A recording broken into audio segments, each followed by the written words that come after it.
Ang mahiwagang lapis. Sa isang maliit na barangay sa probinsya ng Rizal, may isang batang nagngangalang Miguel na mahilig gumuhit.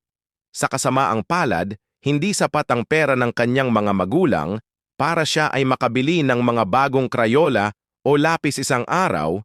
Habang naglalakad pa uwi galing sa paaralan, napansin niya ang isang kumikinang na bagay sa ilalim ng puno ng mangga.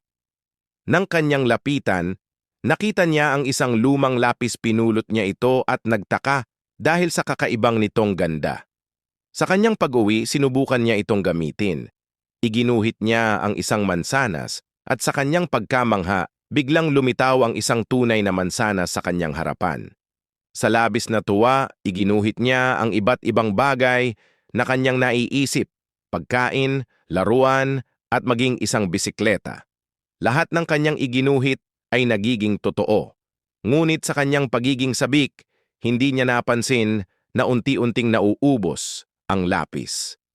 Isang araw, naisipan niyang iguhit ang isang malaking bahay para sa kanyang pamilya, subalit sa kalagitnaan ng pagguhit, biglang naputol ang lapis.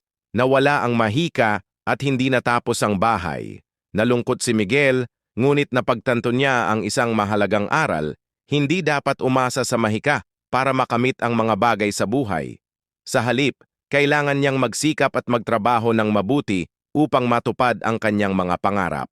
Simula noon, nag-aral siyang mabuti at tumulong sa kanyang mga magulang.